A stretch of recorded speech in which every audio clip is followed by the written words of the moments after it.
بسم اللہ الرحمن الرحیم یا بنی اسرائیل اذکروا نعمتی التی انعمت علیکم واوفوا بعہدی اوفی بعہدکم وایای فارہبون وآمنوا بما انزلت مصدقا لما معکم ولا تکونوا اول کافر به ولا تشتروا بآیاتی ثمنا قلیلا وایای فاتقون ولا تلبسوا الحق بالباطل وتکتموا الحق وانتم تعلمون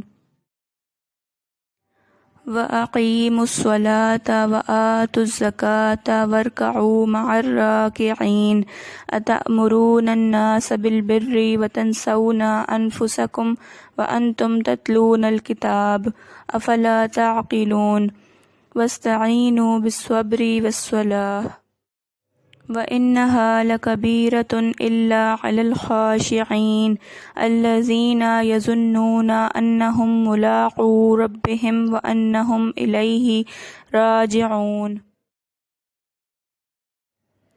اے بنی اسرائیل، ذرا خیال کرو میری اس نعمت کا جو میں نے تم کو عطا کی تھی۔ میرے ساتھ تمہارا جو عہد تھا اسے تم پورا کرو، تو میرا جو عہد تمہارے ساتھ تھا اسے میں پورا کروں، اور مجھ ہی سے تم ڈرو۔ اور میں نے جو کتاب بھیجی ہے اس پر ایمان لاؤ، یہ اس کتاب کی تائید میں ہے جو تمہارے پاس پہلے سے موجود تھی، لہٰذا سب سے پہلے تم ہی اس کے منکر نہ بن جاؤ۔ تھوڑی قیمت پر میری آیات کو نہ بیچ ڈالو اور میرے غضب سے بچو۔ باطل کا رنگ چڑھا کر حق کو مشتبہ نہ بناؤ، اور نہ جانتے بوجھتے حق کو چھپانے کی کوشش کرو۔ نماز قائم کرو، زکوٰۃ دو، اور جو لوگ میرے آگے جھک رہے ہیں ان کے ساتھ تم بھی جھک جاؤ۔ تم دوسروں کو تو نیکی کا راستہ اختیار کرنے کے لیے کہتے ہو، مگر اپنے آپ کو بھول جاتے ہو، حالانکہ تم کتاب کی تلاوت کرتے ہو۔ کیا تم عقل سے بالکل ہی کام نہیں لیتے؟ صبر اور نماز سے مدد لو۔